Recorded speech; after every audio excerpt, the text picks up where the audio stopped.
We will kill your enemies. That will be fun. So this is going to be a VOD review of Meme Lord, who, as you can see, is a Platinum 5 player. In this game, which is featured at the top of his OPGG, he's playing Twisted Fate. So if we look at his OPG to start, we'll see that he plays Katarina, and his most played has a sub 50% win rate. So this is his sketch.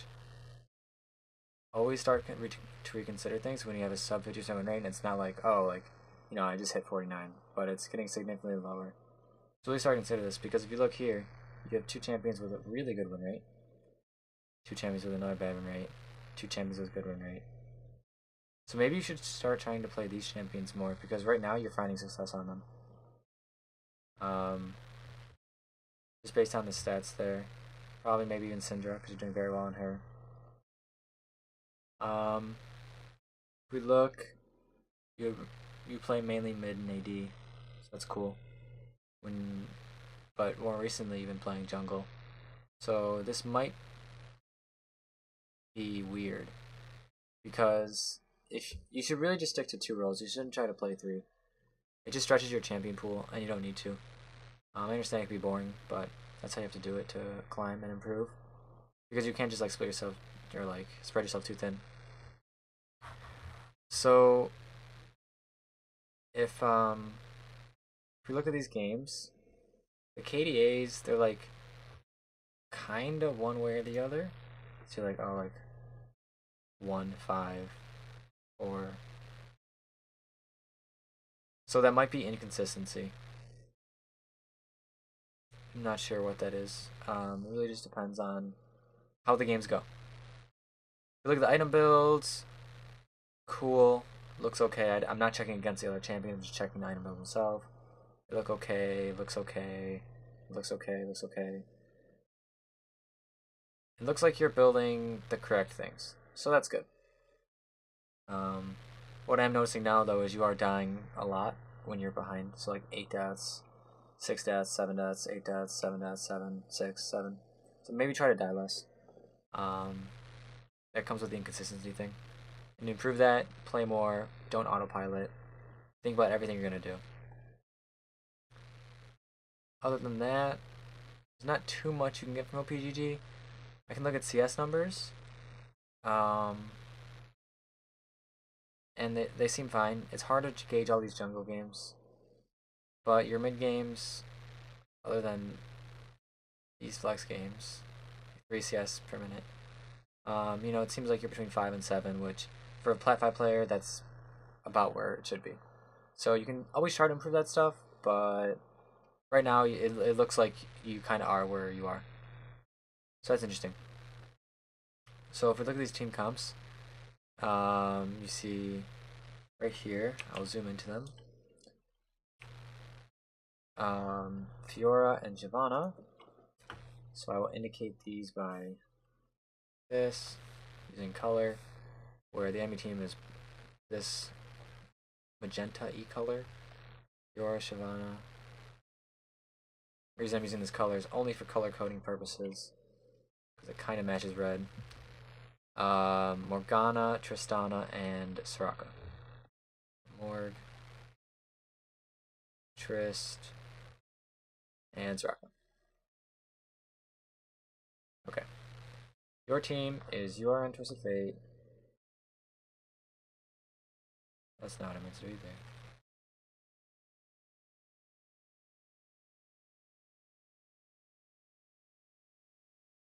Then you have Swain, Lee Sin,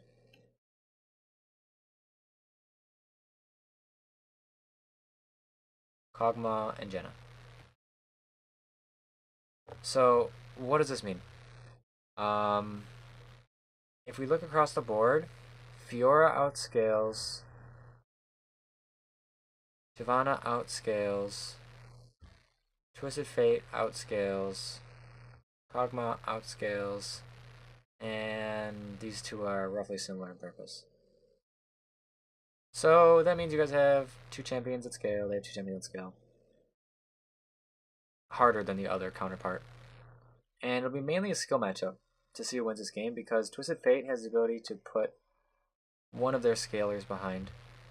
It's kind of hard to get Fiora behind. And your bottom lane synergy is really good. Like Cogdana, it's not the best, it's not Coglulu, but it's pretty decent. As for top lane, you should win early, so I'll start these now. Top should be winning early. Lee Sin should be winning early. Morgana's going to win early via shove. And I think your bottom lane still wins. So you guys have the lane advantages, which means you guys, out of the mid lane, will be like this. Or should be. And this means that as Twisted Fate, it enables 3-mans. You can't really, like, you ulting, like, top lane up here probably isn't going to be smart. You ulting down here is smarter, but probably still not smart, because Soraka is just going to drop her silence on you. So you should probably look to 3-man something with your jungler. So you say, hey Lee Sin, let's go into their bottom jungle, let's get some wards, let's dive bottom. Which would then be a 4-man, but you're working with a jungler. That's the way you have to play this game.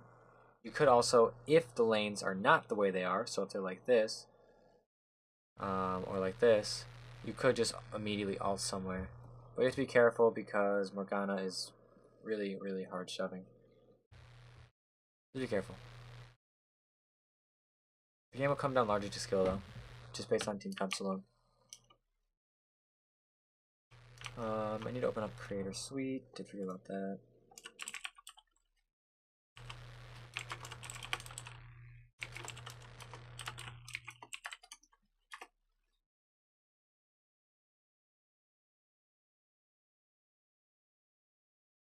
Which will help us just see the map more, because it just widens everything.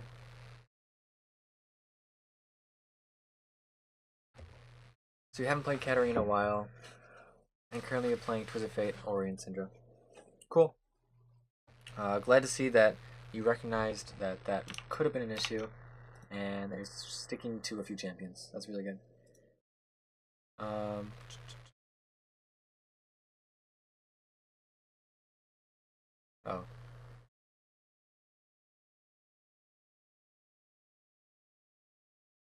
That's unfortunate. So I guess no Creative Suite. It's not being friendly with this E West VOD for some reason. So we will just ignore Creative Suite.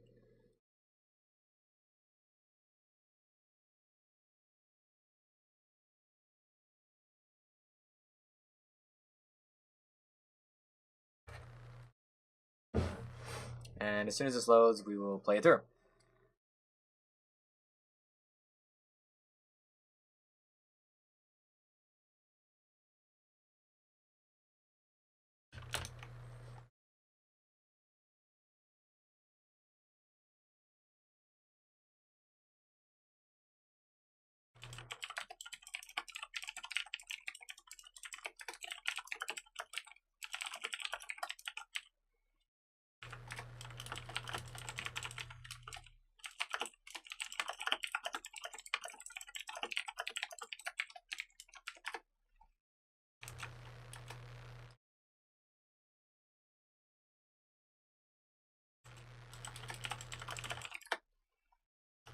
Okay. So we want to change this to just his Fog of War, so that we only have his information. And we'll start playing through. So he goes mid. AFKs. Shouldn't AFK if you can help it. Protecting the area is more important, or is important. Let's see what happens.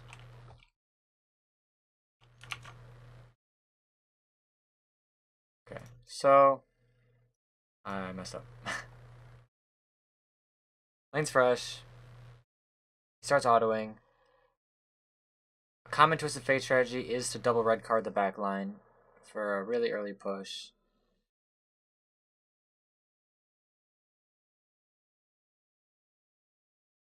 Playing it passive, it looks like.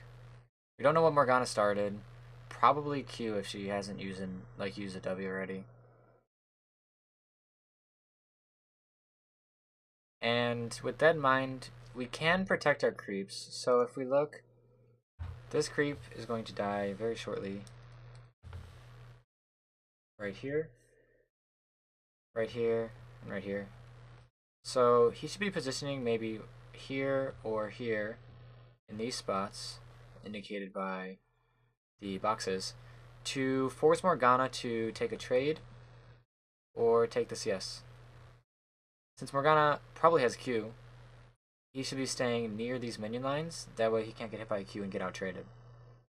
But he should be looking to protect these. Right here, right here, and right here, like I said, because with Twisted Fate's W, he'll win any auto trade in the early game.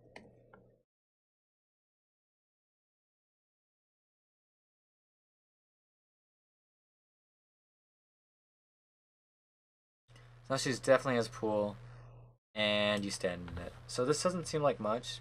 This doesn't seem like much damage at all. But you stood in your minions, so this means that she gets a free W right here, as you can see.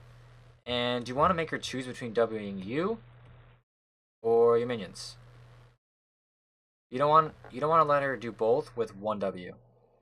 So that means you want to stand like, oh, okay, maybe over here. That way she can't hit the entire wave with one pool. Because then she just gets double efficiency out of her mana.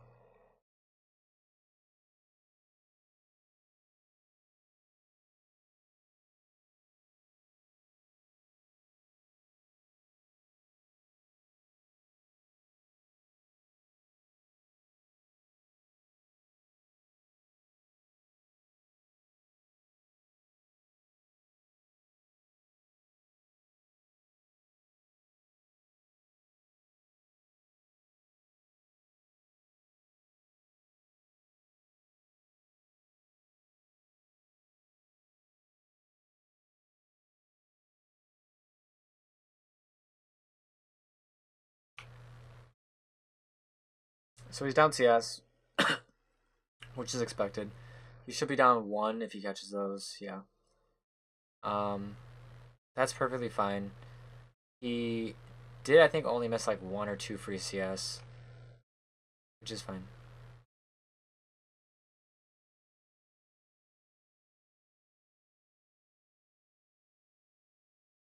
So those minions probably die if you have 5 points in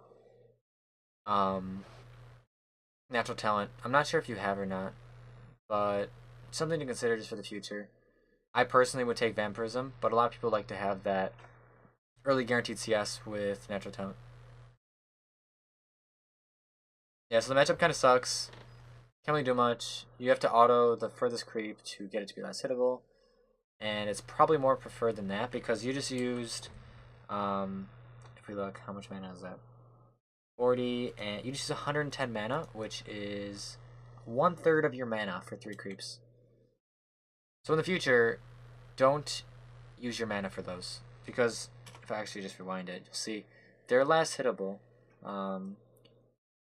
This one right here might die.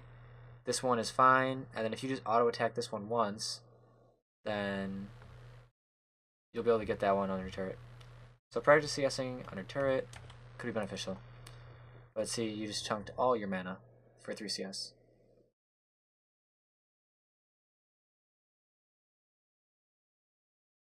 So your side lanes are ahead. Your goal is now just to not die, be even, and then when you're 6, help them further. Snowball their leads.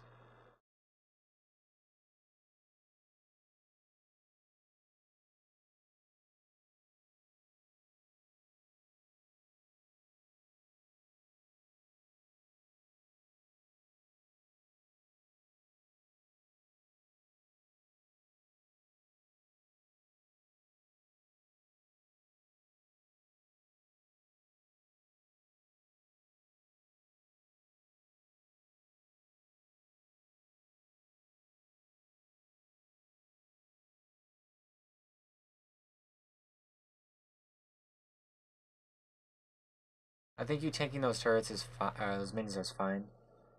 You could also just not tank them, because she's probably gonna force you into turret, so it's probably wasted health. But I could see what you were trying to do with freezing it there.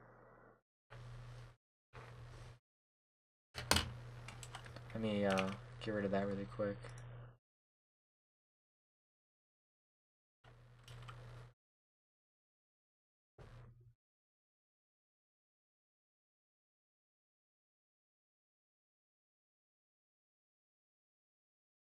So grab your blue card there, restore some mana. You have to auto attack that or W it, exactly. This lane's kind of just how I expect it would be. He's going to perma-shove you in, which sucks. There isn't really much you can do. You can't really gold card her.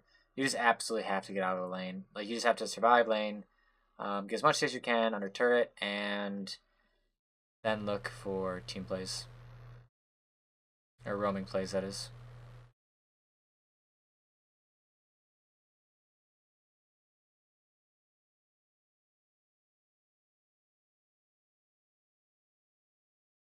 Okay, so she's basing. So you have two options. You can, one, push right here. Or two, freeze. Just leave. Just base yourself. And I think this option is better. Because if you push, it's not necessarily the case that it will get in. And then it will reset back here in the center, like it is right now. If you freeze and just base, then you come back to lane at the same time that she does. And that's valuable, because then you can look for a teleport play after you clear the way, like this or like this. But now, she's going to come back to lane way before you are, and then she'll get off a push. So then you're forced under your turret on your crucial 6 mark, right? And it's not going to be your entire 6, obviously, but you're kind of wasting an opportunity to use your ult. And also, if you do push, there is a chance that she will catch some of the leftover experience. Whereas if you freeze it, like just leave it here, then she'll miss more experience because she has to walk further like this to get it. And by this time, since minimoys are equal, they'll all die. You guys will catch even experience.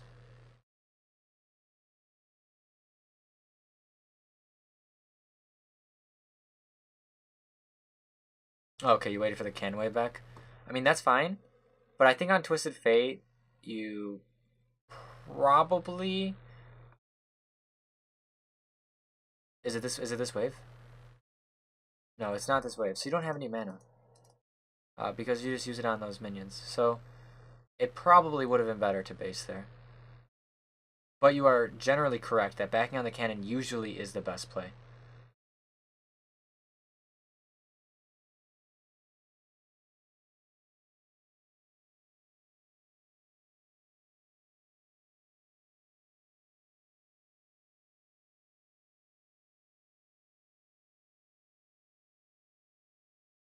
You haven't gotten hit by binding yet, so that's good.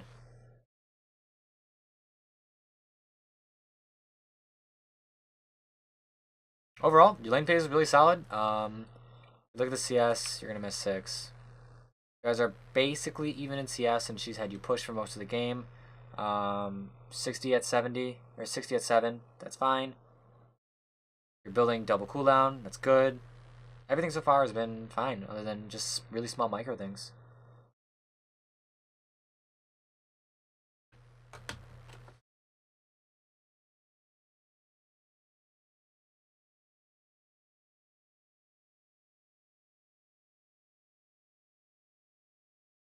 Small thing right there, probably ping that Morgana's missing.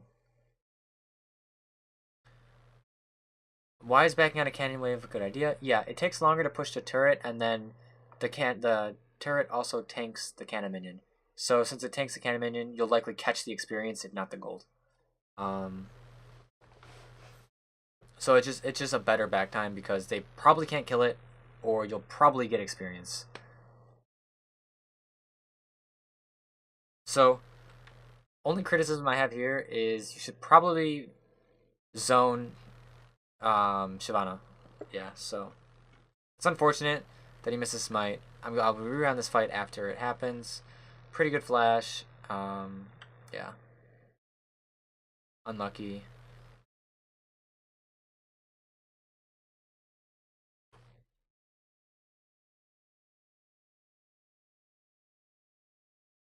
Okay.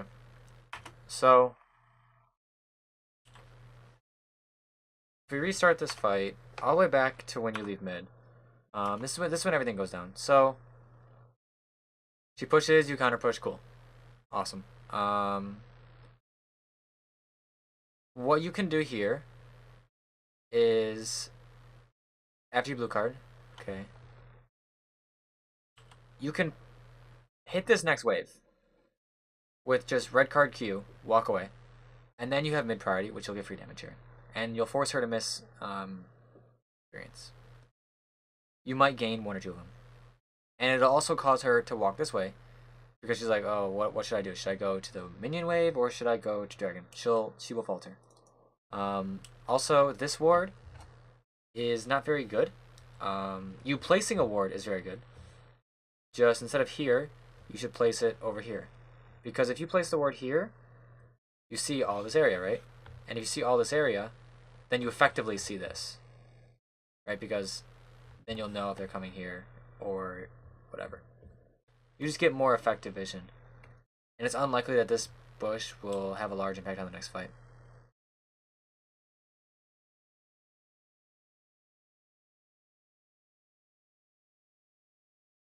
So it's at 2k. So at this point, you either need to commit or you need to turn. You cannot hit it anymore if you guys are turning.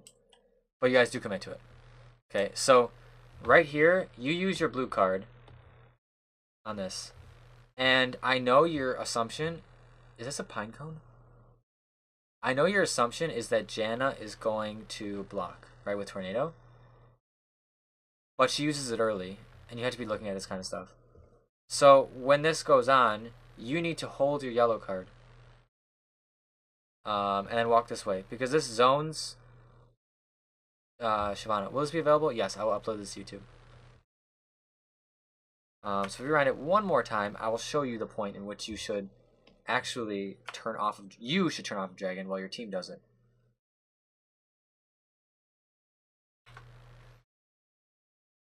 Okay, so right here, you're about to pull your next card. You should be going this way, because Kog'Maw and Lee Sin have enough damage to do this.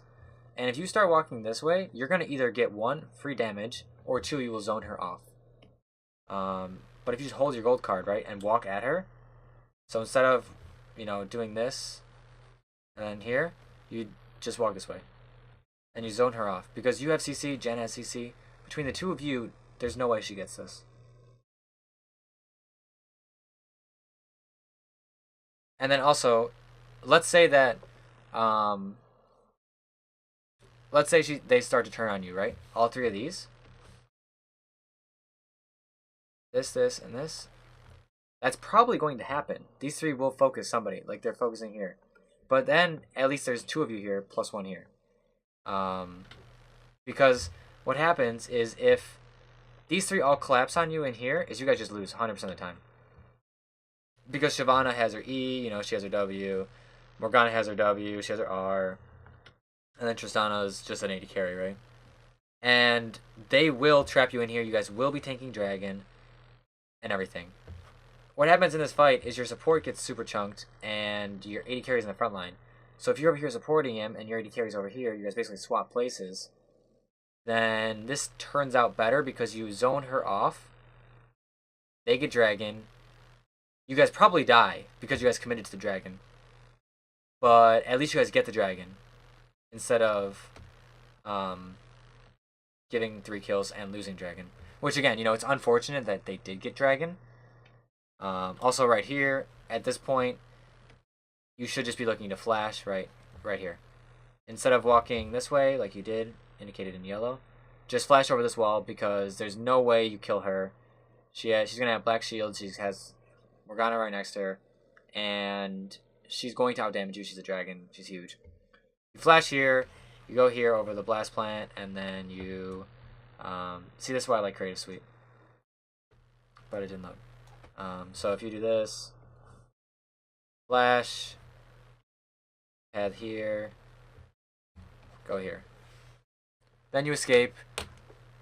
You burn flash anyway, so you might as well burn flash and get out.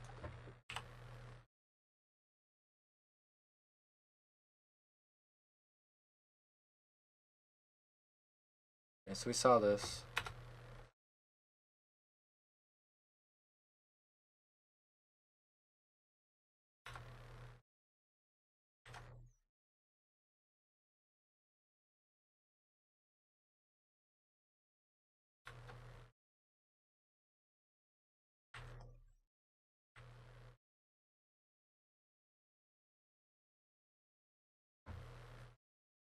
Okay, so now you guys lost bot turret.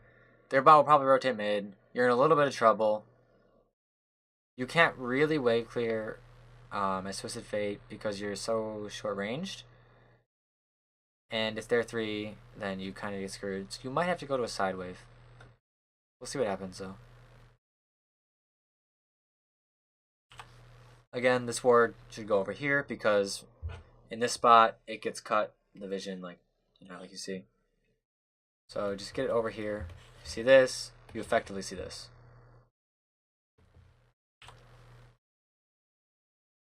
And if you're looking to guard river, then you place here instead. Good job not being greedy on your walking. You start to path a long way. A lot of people would have been greedy and done that very incorrectly.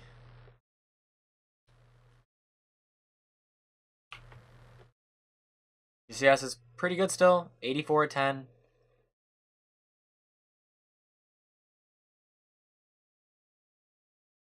There hasn't been that much trading. So ideally you have perfect CS. But, you live and you learn how to CS under turret, do all that kind of stuff. Sometimes you actually can't get a CS.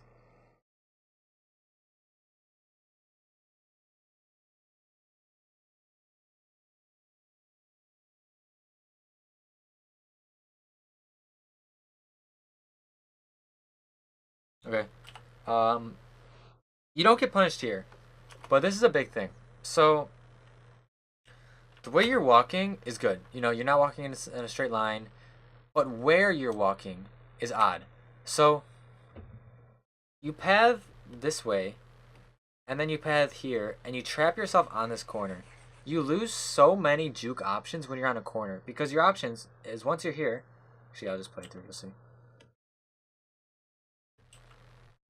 Once you're here, right, you have 2 options. Well, you have 4 options, I guess. You can go here, you can go here, you can go here, you can go here. This one's inting because you're walking into her. This one's inting because you're walking into unwarded jungle. And again, you're stuck on a corner, so you're in danger longer. This one is trolling because now you're stuck on this path. And this one's the best option right now. And then obviously, you adjust on the fly and do some zigzags and everything like that. But don't trap yourself on the corner because you severely limit your range, your movement options. Right, so if you're here, you have this, you have this, you have this. You have all the options. If you're here, you have literally half as many options. And I know the arrows aren't proportioned, but you're losing this entire walking area, which is a lot. So try to avoid going onto these corners.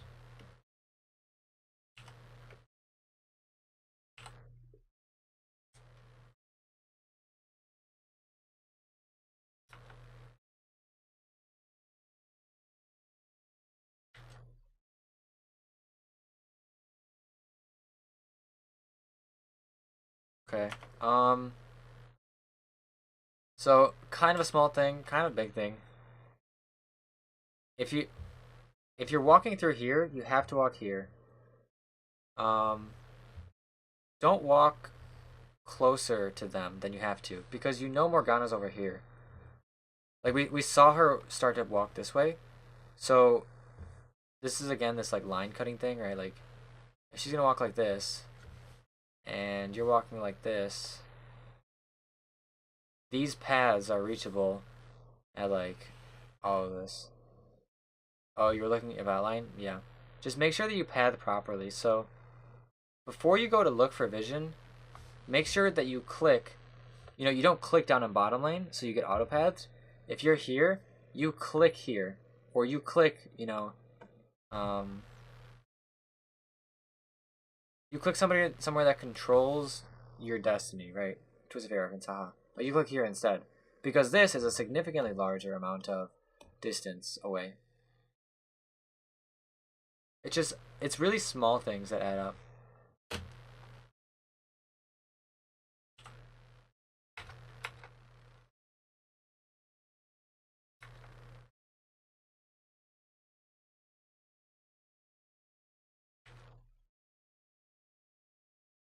Okay. Teleport back to lane, you get chunked because you teleport near her. Probably just don't teleport near her. You know, same thing on Soraka. Probably not going to be wanting to teleport right next to Soraka.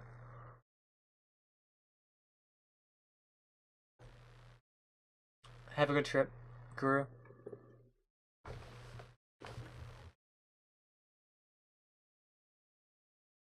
I've already said it twice, so I'm not going to say it again. I think you learned with the word.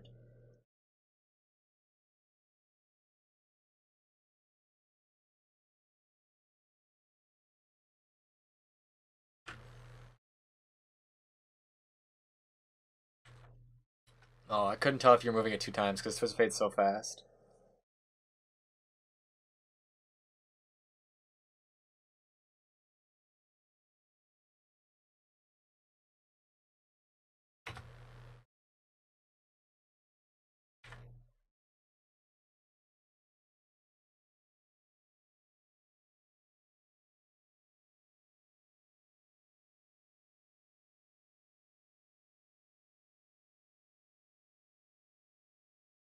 What's my major? I am a psychology major. And I'm going to double major in either business or Spanish. Get a minor in the one that I don't.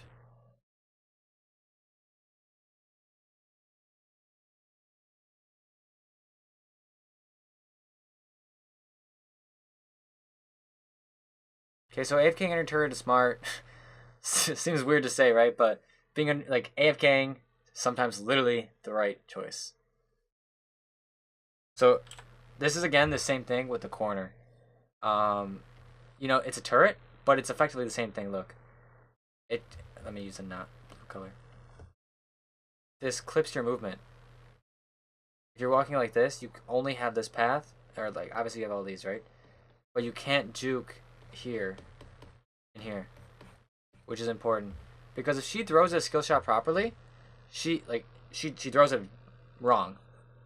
She shouldn't be throwing it here because if you look at this line, there's a chance to miss. If she throws it here, she never misses, right? Because it assuming you don't just straight walk this way, if you juke around this, you will get clipped here, 100%. She just throws a skill shot poorly. You should have been punished for this walk.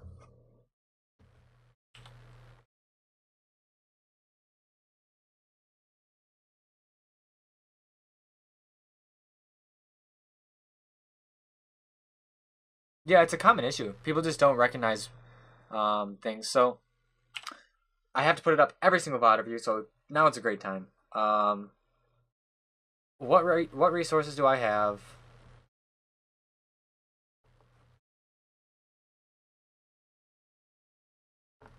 What resources do they have?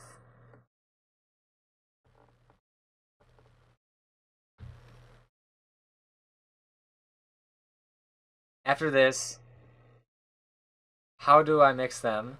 Or how do I make them interact?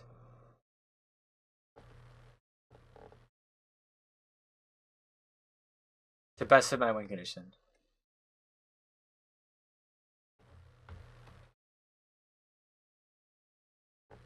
Right, so if we look at this, this doesn't exactly apply, but it does.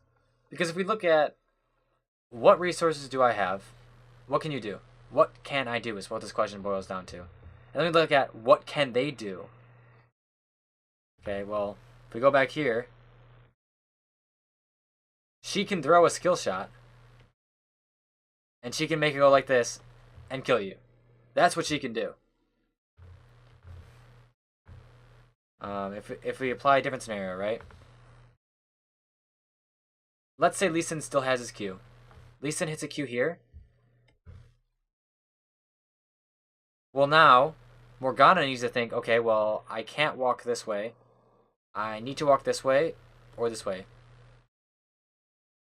And why is that? Well, if I walk this way, which is an incorrect walk, then Lee Sin follows this, he goes here, he kicks Soraka back, and she dies. Right, like, that's something you have to think about. Like, what can Lee Sin do, and what can I do to prevent what he's going to do? And so, again, in that case, she can bind you. What can I do? Not get bound, walk better. I think that's okay when you're behind. I think that's okay to flash for that.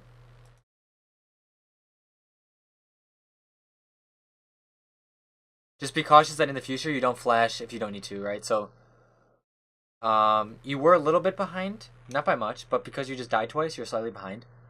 So when you're behind, it's worth to trade flash for a kill usually. If you're ahead, it's not worth it to trade flash for a kill. So just make sure you apply that logic. And then further, think to yourself, if I flash for this kill, do we get anything? Does it matter if I get this kill? Because let's say that, so this actually happened earlier to me. I was like 3-0 with Syndra. And then I was like, oh, I could flash and get this kill. But I was like, does it matter if I get this kill? Do we get anything on the map or do we just get the gold? The answer was no, it didn't matter. Because my flash is more valuable than getting the 250 gold.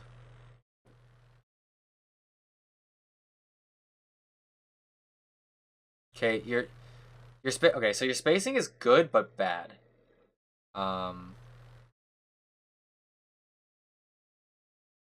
I'll re-explain when the fight's over.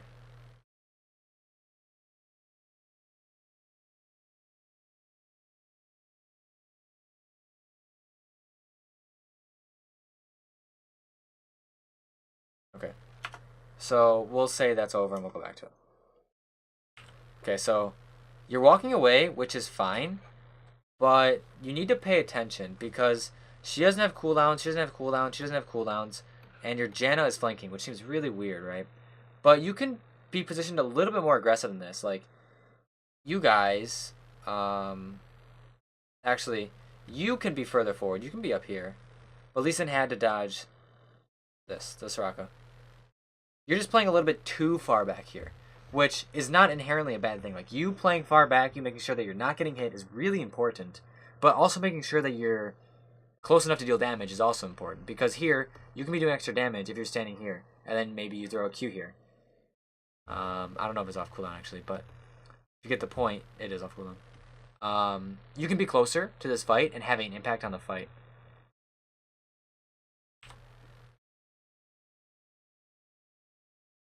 Because, see, you don't do any damage for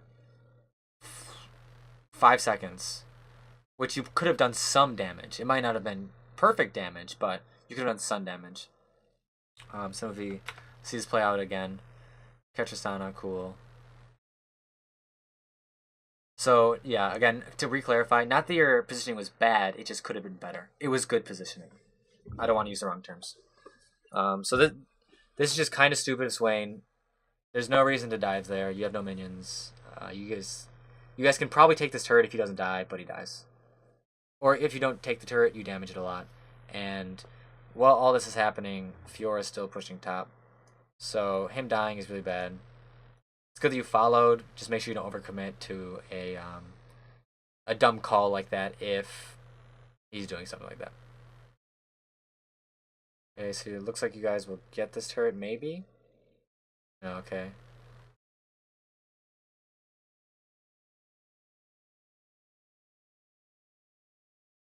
So, small criticism, it doesn't have impact on this fight. Or on this right now. But as a carry, your goal is to do the most damage to the highest priority target while not dying. So, in this case, your highest priority target is Morgana. Right now, they're in a line. So if you're here, you can reach both of them, right? This is a triangle. Okay. You shouldn't be there, but if you were there. Okay. And then she makes this triangle easier for you, right? Triangle, triangle, triangle. If you don't walk here, closer to this target, if you instead walk on this line, which, you know, this triangle is not very big, it's not very different, but it's a worlds of difference. Because if you're standing here, now you zone off her. And you can't necessarily zone Shyvana, right? Because she has this shield, which is about to expire. But she's bound. Janna is, but like, you can't really peel too well. Like, you can stun her, but like, you can't do too much. But instead, if you Gold card her. She doesn't get this pool. You guys take less AoE damage. And like I said, it doesn't really matter for this fight, but just in general, your goal is to do the most damage possible to the highest priority target. And in this case, zoning off Morgana is the higher priority target.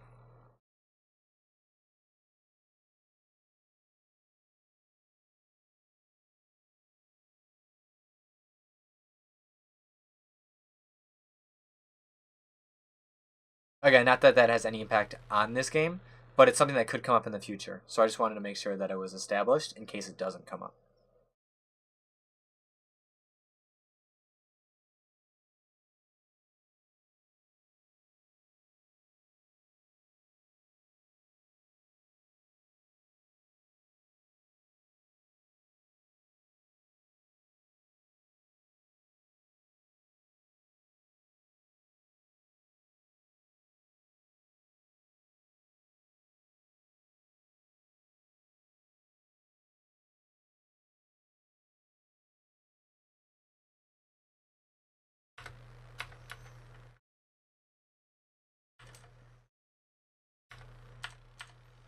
Okay, so I didn't get to see it. I know you're gonna alt, so let me look. This is why having the first person is awesome, because you know what's going on, where your camera is and everything. Okay, so your alt position is okay. You alt here. You should alt here. Somewhere in this giant zone. Because she's low, she has no mana. She's low, she has no health. And Shyvana is full. But you have your entire team coming. So you positioning yourself further forward is okay. Because you're just trying to block Fiora, right? So if you alt here, she can flash over you, like she did. If you alt here, well, now you cut this escape, you cut this escape because you're right here. Right? Or you're right here, or you're right here, or you're right here. You can just alt in a better spot here and predict the flash. Because if she doesn't flash, she dies to you. If she does flash, she dies to you. Either way, your alt would be better if you place it a little bit further forward. And normally you don't want to be further forward, but like I said, you have your team here, your team here, your team here. She's low resources, she's low resources. So you're fine to alt aggressively.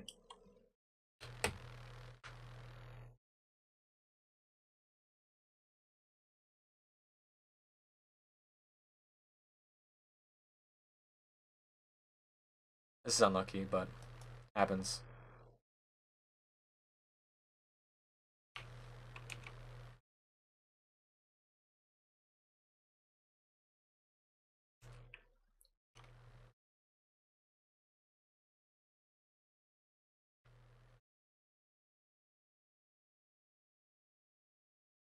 You guys staying around is kind of greedy, but I'm glad that you're staying around and contributing to your team. You're skirting around the edges. Very good. You're staying far back. Unlike Kog'Maw, which whatever he does there is interesting, to say the least. So good job with your positioning.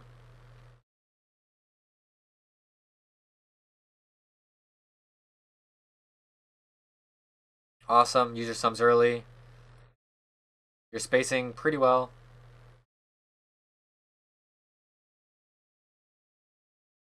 Played this fight really well. Yeah, so overall, you played that fight very well. Unfortunately, you were low resources. The only mistake, really, is knowing Morgana has ult. And then positioning around it, right? So, if you look here, you dodge that. Cool. Awesome, you do damage. But then, you get greedy. Right here. So, if you look at the space here, this isn't enough space. This is honestly, like, the only big mistake you did. You should also see Tristana and recognize your resources. So, you're low mana, right? You can't really fight. And you're low health. So you have to be extra passive. Because you're just trying to contribute whatever you can. You get greedy for damage, and she jumps on you. Which you should know she should jump on you because you have no mana, so you can't threaten her if she jumps on you. and then she has her teammate right here. And yeah, just instead of being greedy for the extra damage that is going to get her like here, which won't kill her, and your team's already running, so you getting this extra damage doesn't matter. Just be a little bit more cautious of spacing right here. So be like here. If you get an auto, you get an auto. If you can't get an auto, just book it out. Because you getting that damage doesn't matter.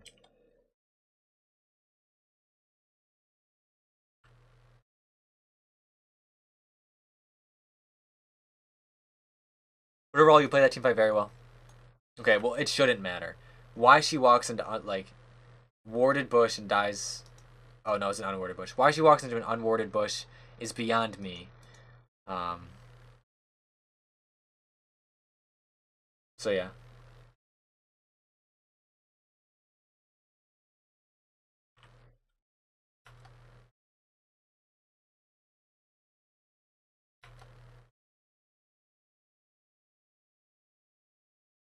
Because this is plat 5 elo. Yeah, I don't know, dude. I don't know why. That doesn't make sense.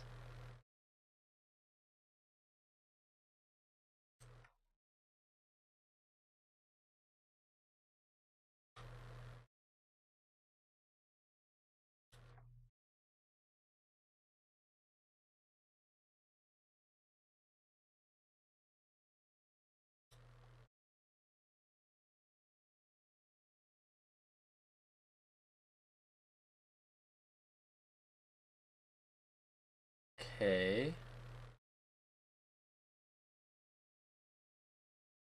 So you keep dragging aggroed. You teleport somewhere.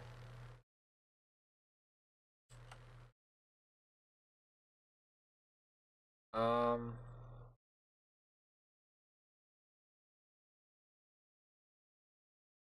Okay, let's rewatch. Tiguru. Okay, so this is why I love Creative Suite or the first person view. It's just so hard with some of the Twisted Fate. Okay, so this is again that being too passive thing, right? You could be pathing like this on diagonals. This diagonal's better though. Instead you're pathing like on an like further away after you use your Q, which as a short range mage like this, you can't really afford to path backward. You need to be looking to do damage. You do path forward there, but like those small steps, like they mean a lot because instead of being here, you know, now you're here, and now you're in range for this, or maybe you're like right here, which is still in range for it. So like the small steps really do matter a lot when pathing. So be careful. So instead of hitting this, you need to be hitting this or this or this. You need to be walking forward this way, or at least spacing around here because you hitting this just keeps it aggroed. And you're not doing any damage to help your team. You're not zoning. You're just hitting dragon, which makes you as useless as the Swain right now. But it's 4K, you know. It's really healthy. Not gonna be able to get it. So let me see. That Star gets knocked up, and it's really split fight. Your AD carry dies. Okay, and then Fiora gets healed. You should at least know that your AD carry died, even if you don't know anything else. You hit dragon again, which you really shouldn't do, and you decide to ult. You have this option, and on the map, this option. Oh my god, that's so annoying. The best option is not here. The best option is not here. It's actually just to go for the low health jungler over here, right? If you kill this guy, then they probably can't get dragon. But also, you don't go here into a full health 80 carry and a 60% health Fiora as Twisted Fate. You know, you have Lee Sin, but like he's low, and you can't tank these two. These two do a lot of damage by the time Swain gets here, and Twisted Fate won't be healed. And then they have these two supporting members as well. So you can't really go here.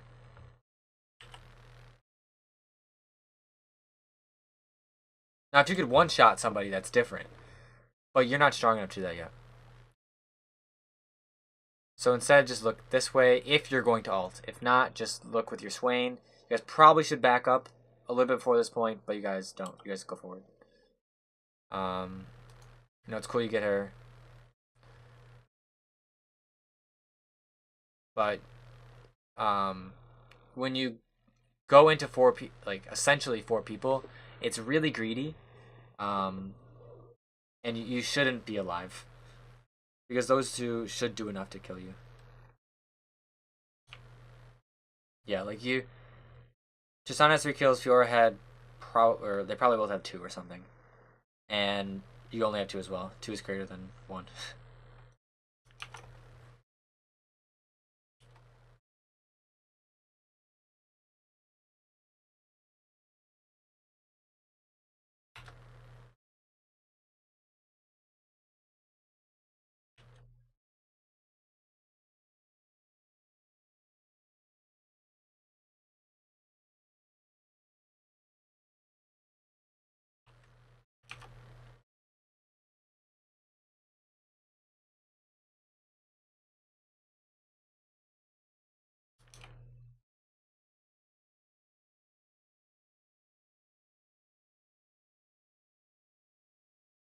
Okay, so this doesn't mean much now, but it should in the future, or it does right now. I'm not sure.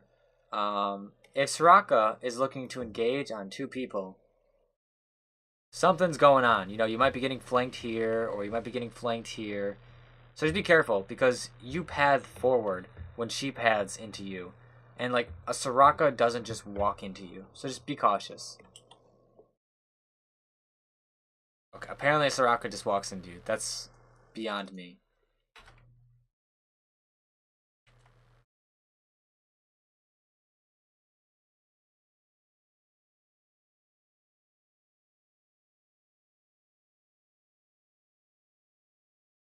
So you're just kind of sitting around right now. You should be looking on a side wave. Or looking to pick Tristana, or do something. Because you're not doing anything, and you're just answering mid waves. You should be leading that to Kog'Maw.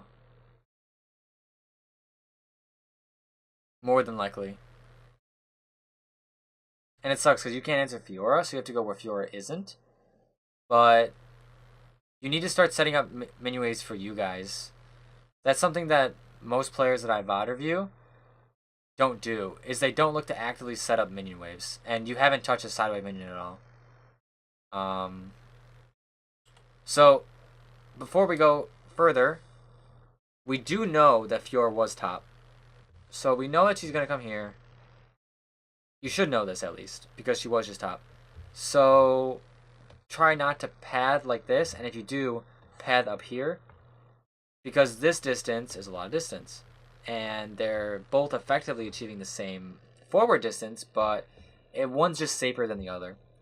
And you might not have to flash there, because then you can walk this way or something. But good job living. You guys come out ahead, it looks like. It's good all to scare them. It's kind of risky, but good ult.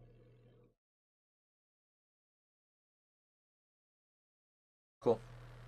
Overall, well played. That's unfortunate. So that's what I was expecting to happen to you. And you wait way too long to stop your recall there. You have to stop it sooner.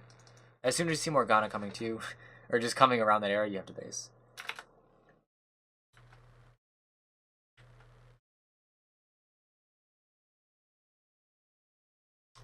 So there you just kind of walked into her.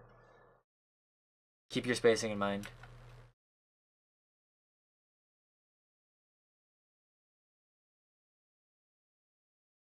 Right, so it's only 2 autos, but 2 autos, literally you could have been like at this much health if she would have crit you again. So if she's here, or if she's here, don't stand in auto range because you're not going for her, you're going to clear this mini wave. So instead, stand over here instead, or here, or here, or here, or here, or here. Literally anywhere that's not in this range. And that's spacing, which you've done overall a good job of, but it could be improved.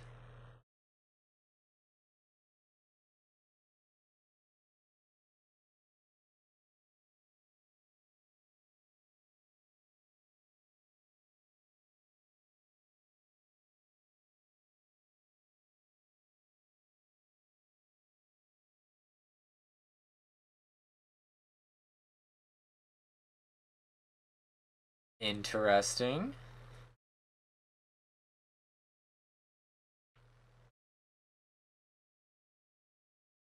I'll try to dodge that. But good job. Alright, where do you go? Okay, you go back to base. I think that's a fine use of your ult.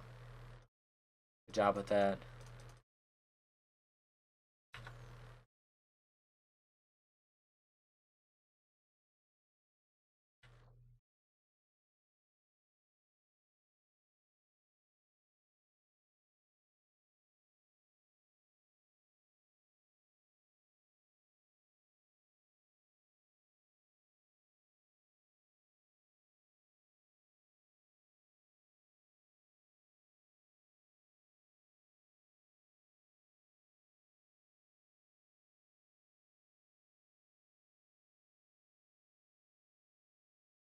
Interesting Lee Sin play. Good attempt. Poor execution.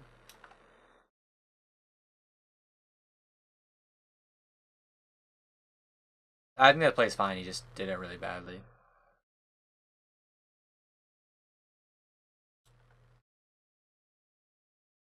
Game's been pretty much even.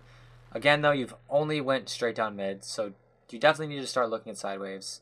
And, you know, in this case, you couldn't, but I think there were points in the game in which you could have looked at side waves and let somebody else answer the mid wave. You have to start setting up those waves and you making sure that you're actively doing things to win the game, because it's looked like you're just answering minion waves, which is fine on a later game champion like Twisted Fate, but try to be aggro. Good pick on Soraka. Okay, so small thing. Again, this is spacing, which is really crucial on Twisted Fate, which is why I'm harping it so much. So if we look, you walk backwards because you think you kill her or something, but don't walk backwards. Just either walk slightly here, or just maybe here, or just stay here. But don't walk this way because you're walking away from her.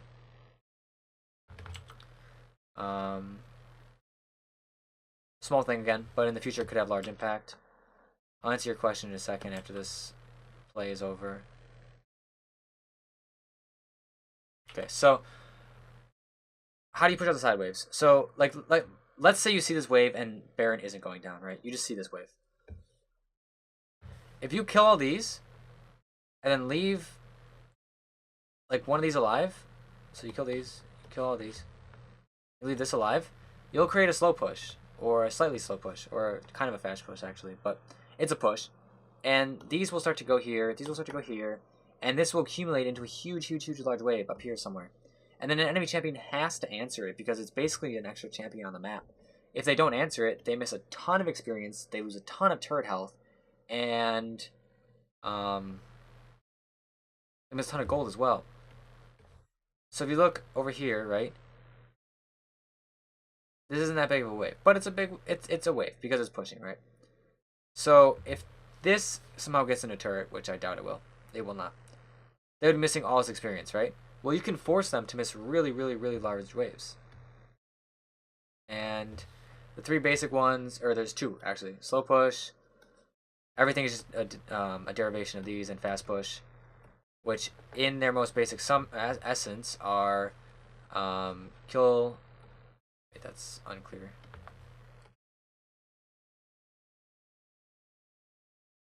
Kill casters and kill melees, and the time that they will crash, as in go as a large wave into a turret, will depend on how many casters you leave alive. The more you leave alive, the harder it'll push. Or sorry, the more you leave alive, the less hard it will push. But the reason this is because if you kill the casters, that means there's only the melees left, and these three will tank them for a while, which means your waves has extra time to get here, extra time to get here. That means their waves come, and their waves comes, and when the reinforcements are here, then it turns into like a 9 versus, let's say, 12, if none of your minions die. And then because you have this 3 minion disparity, your wave will start pushing, but it won't push all the way into a turret, so it'll like push here, and then another minion wave comes and then turns, let's say, like 14 into 6, right? And then this will obviously very easily eat this wave, and then it'll just push really, really hard. The fast push is like you kill the melees.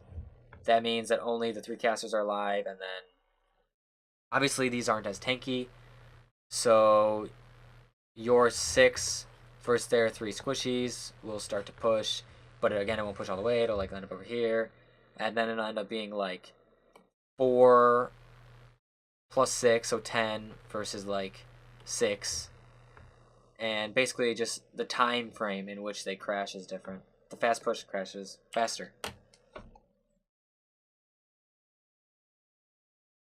But if you do that, so like let's say you do that in bottom wave, like right, like you're before Baron. You say, I want to look for Baron right now. I want to look for a pick on top side. I want to look for Baron, whatever. You set up a pushing wave. Now it's this giant, massive wave here. It's 14 creeps here. And then now it's pushing like this. They're going to lose experience. They're going to lose gold. You're going to have vision down here. And somebody's going to have to answer this, or else I just miss all that stuff. And if they do answer it, then you have map pressure up here, because then it's a 45. Or you can force TP. Or you can get vision. There's a ton of stuff you can go and do with pushing waves. I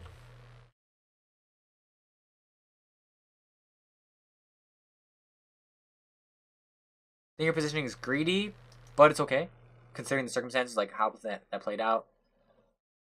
That all makes sense, Sneepu? You probably shouldn't base there, knowing that they're doing Baron.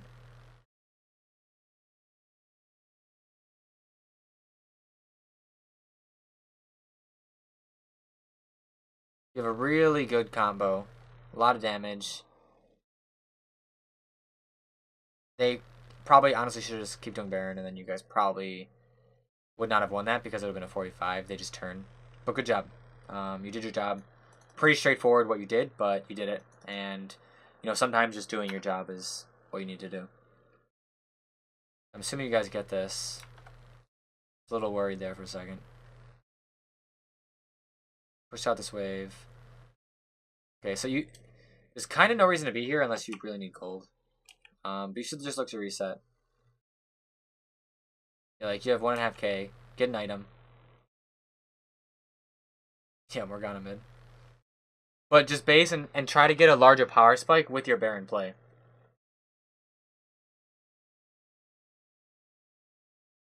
You do good damage. You space when your stuff's on cooldown. Cool.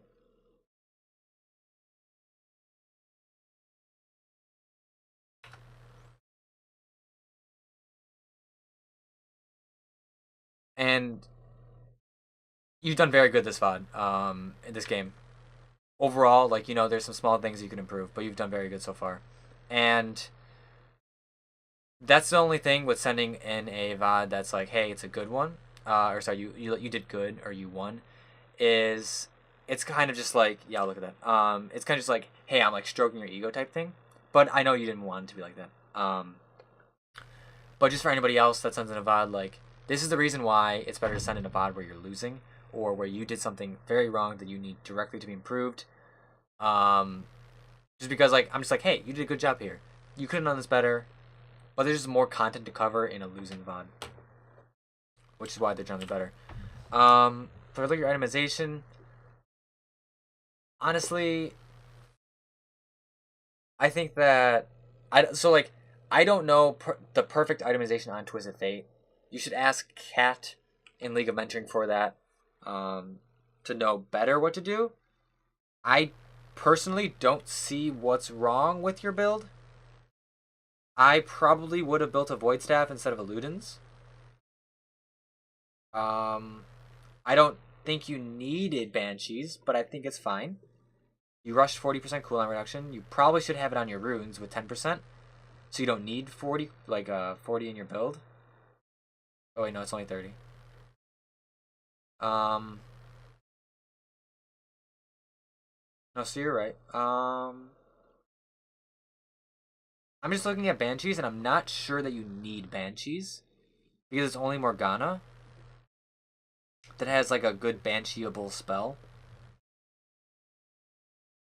I think Luden's is fine. Like, I personally don't like it, but I think Void Staff does more damage, and that's what I'm aiming for because I'm confident in my ability to space. But Luden's does give you that extra move speed, which is awesome on Twisted Fate. I 100% understand that. I just think you need to build a Void Staff like next if you're doing it. I think Zonia's would have been okay. Because then you can ult aggressively if you need to, but I don't think you need to. You should just peel for Kog'Maw. So no, I think your itemization is like fine. Like, I just personally wouldn't build Banshees because I would build more damage. You should be able to dodge the Morgana binding by just staying at your distance. It's pretty long cooldown and pretty easy to dodge if you're spacing properly. Yeah, I can understand the wanting more security. I just don't think you need it, right? Like, if you're really that afraid, maybe just build a QSS instead. Which still isn't ideal, because they only have Morgana. So it's like, become confident in your ability to dodge, because you've done pretty good walking so far. I think you would dodge more than you think you're giving yourself credit for. And then the extra damage helps a lot. And it's like, if they had more AP, you know, getting Banshees is good just for the extra mana resist, the cooldown, and everything. But I don't think you needed this game. But in the event they had like, oh, they have Karma support with some AP tank top, like Nautilus or something. Okay, now Banshees is really good. Let's say it's Maokai, or I'm trying to think of somebody without engage. Let's say it's Galio, right? Now you're getting that extra resist. And that's fine. Then it's really good. But I don't think you needed it there. So you're really lucky you live here. If I go back and explain something, these don't matter at 60 minutes. Or, sorry, 30 minutes. It's really greedy. If you're going to get them, you have to just keep walking this way. And you walk beyond the leash range and just try to burst it. Yeah, it's just, like, these don't matter. And the way you prevent this is you just ask yourself, do these matter if I get them? I think, too, you paused, like, right here for a second when you could have just, like, walked sooner. So just try to be faster on your walking. I don't think you were animation locked. I just think you clicked a little slow.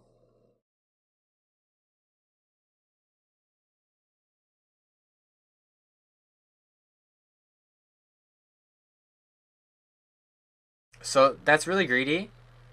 Don't stun there. You're way too low to go in. You know, if you have 35% health, fine. If you have 30% health, fine. But you have literally like 8% health.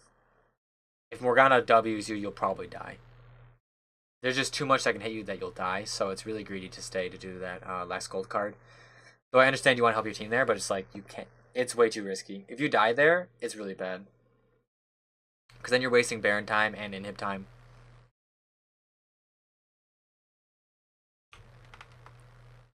So you do build Zonias. I think you need Void Staff. Their top laner does have Mad Resist. Fiora is going to be in the front line. And Void Staff is generally just more damage. I'm not sure you... Like... It's just really awkward not having Void Staff until 5th item. So maybe in the future consider some way that you can get Void Staff earlier. 3rd, 4th. Because Void Staff is usually best around 3rd item. And you waiting till 5th item is kind of like, it's a long time to not have Void Staff. Because Void Staff just gives you more damage than like any other item, basically. So this is the first time you've actually touched the side waves. And it is 32 minutes. No, it's... He has Lucidity Boots, so the MR value that Void Staff is better is like 38 Mad Resist. It's very low, where Void Staff is better. And if you look, she has 69 plus passive. She has 132. She has 69. She has 41. And I can't see Tristana. But yeah, Void Staff does more damage than Rabadon's does to literally any target at 16 minutes. Especially now with the magic resist buffs that everybody got scaling magic resist.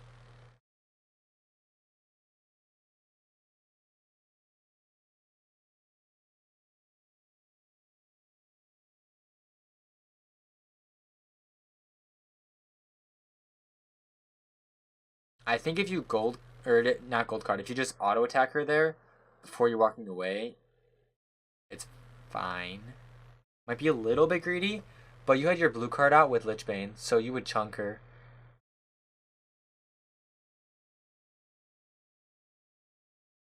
I personally would have stayed for that. It might have been a little bit greedy, but I think you could have done that.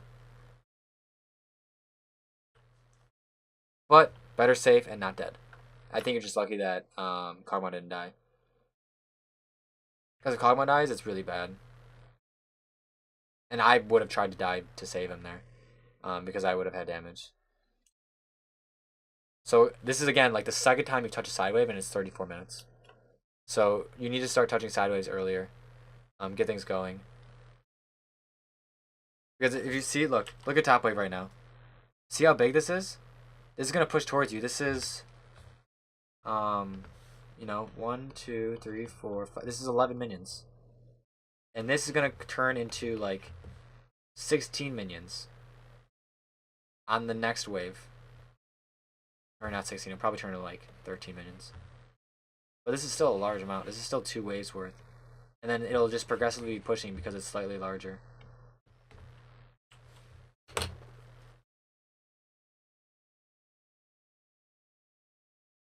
Oh, sorry. I was watching the minion wave. Okay. So where do you choose to ult? You ult behind them. And you chase their AD carry. So instead of chasing the AD carry, good Zhonya's. When you walk behind them, or when you ult behind them, right? Here's your choices. You get here. You're here. What's your auto range? Roughly this. You can go here and cut off Soraka, which only takes literally 1-2 steps. You can go here, chase another 1 or 2 steps, and you get her. Or you can take like 15 steps and you'll catch her maybe here. Maybe. Killing Soraka is probably the best choice. If not, it's definitely her. But this is the worst choice of the 3. I think if you kill Soraka, it's the best choice. Because if you kill Soraka, you hit her, you can start pathing this way after. Or you can path this way when it's only her hitting you and your team's just coming up here.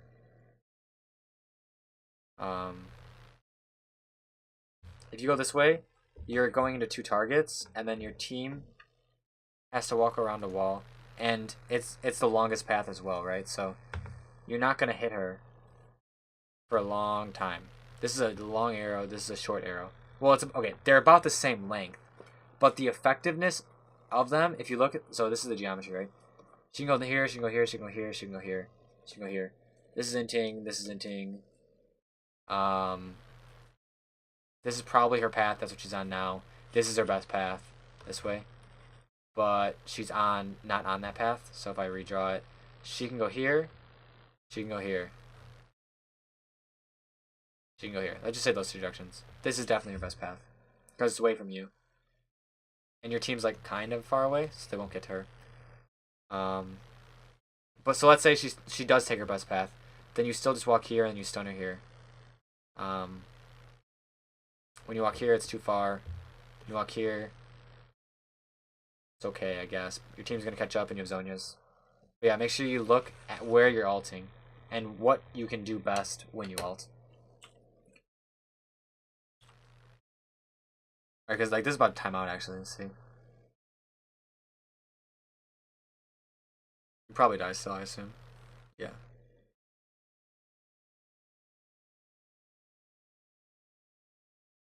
Look at Soraka like a second health bar for their AD carry. If that's one way to look at it. Like, hey, I know I want to kill the AD carry, but if I can kill her second health bar, it's probably better. So that looks like the end of the game, right? Goes through. Yeah. Okay. So, if you have questions, think of them now. But I'm gonna start writing what you did wrong and right overall. Um, so your early game was fine. Honestly, you had to last under dirt. Your mid game was a little weak. You got caught a couple times to Morgana. Your biggest issue that I saw was your spacing, but it was also a strength. So if you can look at one thing, look at spacing. Well, I guess in accordance with that, decision making, because what you decide will impact how you space. So these two kind of work like this, right? Um, because sometimes your spacing didn't make sense, you were too far, though it's not a bad thing because you live and everything. You could have just spaced better. Um, but definitely look at these two the most. How can you improve this? Just learn your ranges. You learn your ranges. And then after that, learn the enemy's ranges. And then after that, don't be a pussy, right? You're like, don't be afraid. Do your stuff. How to improve decision making? Play the game more. You tunnel less. You autopilot less. And by this, I mean, oops. When you're playing the game, you need to actively be thinking about every single step you make, you know? So if you're here, stepping here is very different than stepping here, and it's very different than stepping here, and very different than stepping here. Because if you look at the potential difference that you can create, and the potential difference that there is. Not the actual distance of this. Because the potential difference of, if you're here, oops. The potential difference of here and here and here is huge. Very, very, very long radius in terms of spacing. Because this could be a whole second worth of time that you have to make up if you space the wrong way. I think your itemization could use work, but I don't think that's like a big point. Honestly, these are the two biggest points. Look at your decisions, look at what you're doing, why you're doing it, and just improve the micro parts of them. Because really, those were the only big issues I saw. I was actually thoroughly impressed overall. You did your job, you did it well, you used your alts in good ways, you used them for vision, you used them to spec the lane, you used your Qs very well, you, I think, only missed like 2 pick your cards. Your itemization is a little defensive for me, but it's fine. Whatever makes you stay alive. You know, you only had really 4 deaths. You're not brutal enough. What do you mean? I legitimately think he did well. Do you think I should ult right away and I'm 6? Depends on the game. It's too hard to say. Yeah,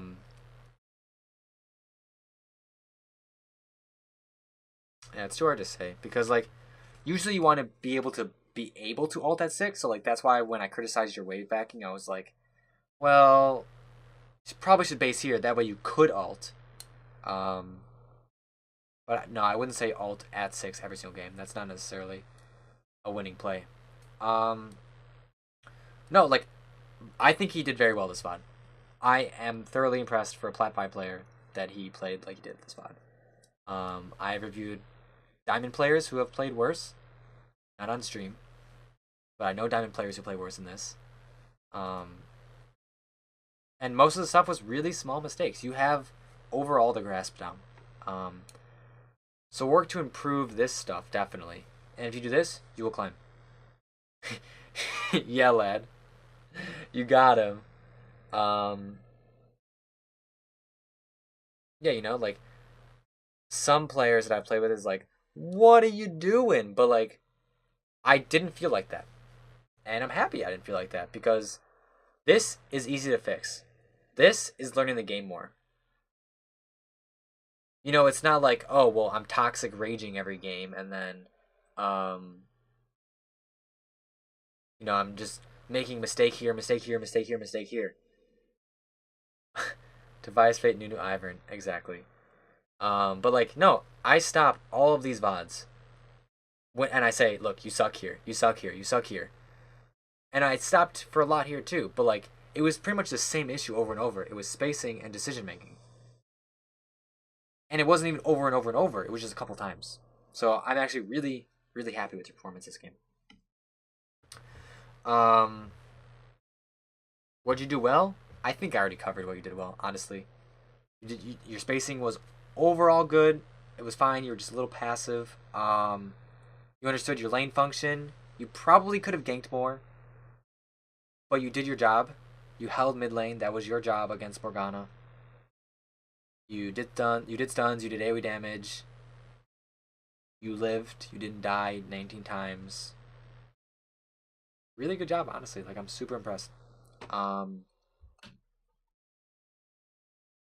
so what questions do you have regarding this? And what would you have wished I would have talked more about? Because I will go back and talk about it if you think there was something that I just skipped over or something that you specifically wanted me to look at more.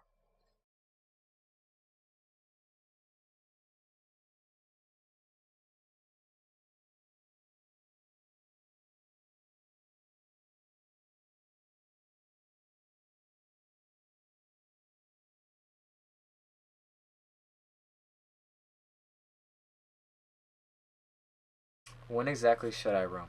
Okay. It's really hard to say exactly. So if we look at generalities, you can roam when you push.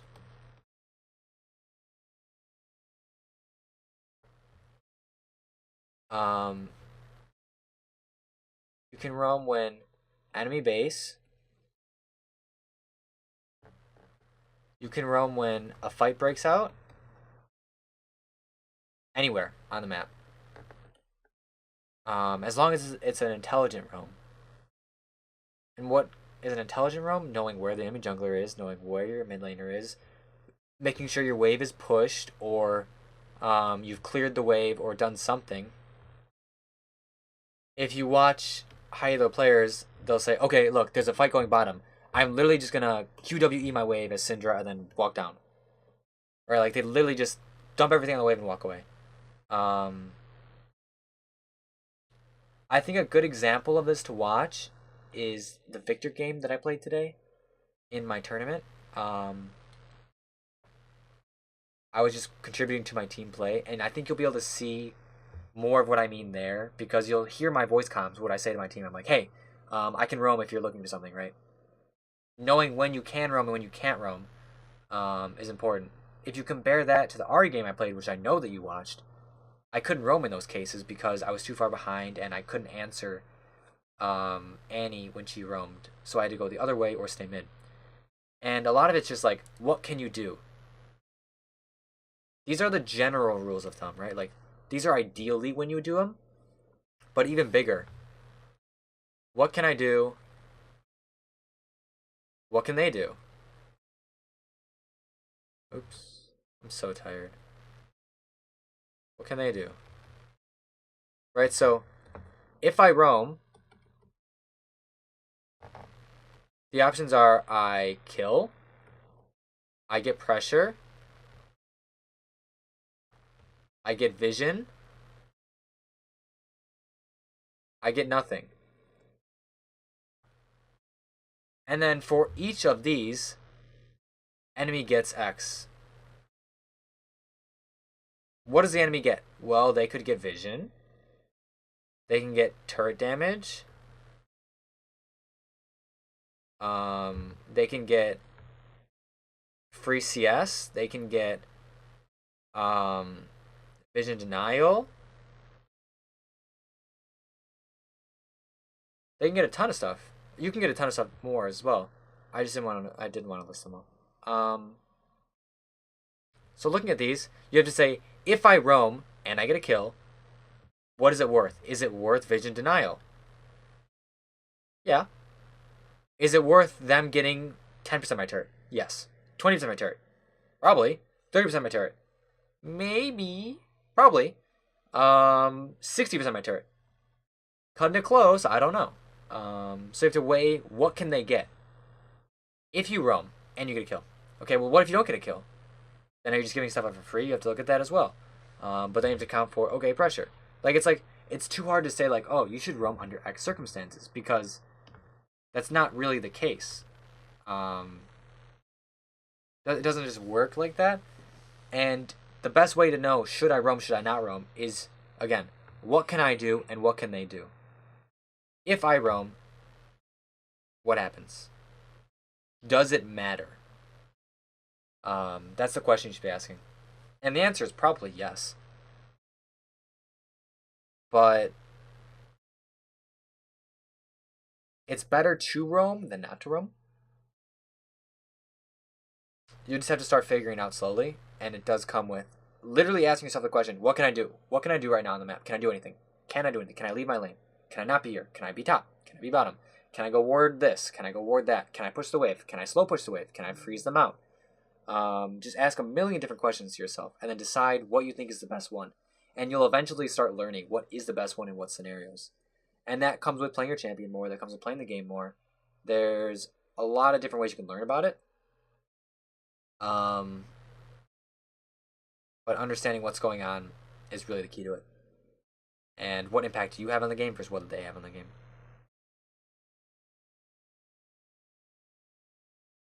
Yeah. I think that's a pretty good answer, because there is no, like, set in stone, if X happens, I roam. You can create rules of thumb, which is like, oh, okay, I push, same bases, if there's a fight breaking out, if my jungler's invading. But it's really, really hard to say until you just play and start doing it.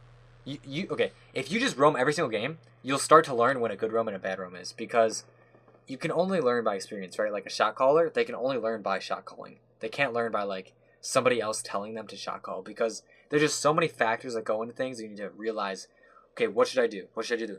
What should I do here? What should I do here? Was this better? Yes, it was better because XYZ. Okay, in the future, I'll consider A more because it might result in a higher net gain for our team. Type stuff. And same thing for roaming. It's actually literally the exact same thing. What other questions do you have? Oh, okay. How people can keep up in such high CS. They keep up in CS by not missing free CS. So getting all the CS that they can that is uncontested, and then even trying to get those contested CS if they can safely, or if the trade is worth it. And they do side waves, right? So, like I explained, they push side waves, set them up, because once it's a big wave, so let's say it's 14 minions, right? And this bounces into turret. Well, what's going to happen is they're going to get like 8 minions building up, and it's going to bounce back towards you, and then they catch this, which then it turns into 14, then it turns into 18, or whatever the math is. It's hard to say obviously without exact positioning, but then this comes back to you, and they catch all of this, as well as, like I said, making sure you get the free CS in lane, the CS that you should be getting, that is uncontested. So if this is your minion line, or if these are the minion lines, and Morgana's standing here zoning you all the way back here, well, obviously you can't get these caster minions. That's okay to miss that, but if this is 70 health and your auto attack does 59 health and then you auto it and you miss it, well, this is your fault. You should know your auto attack.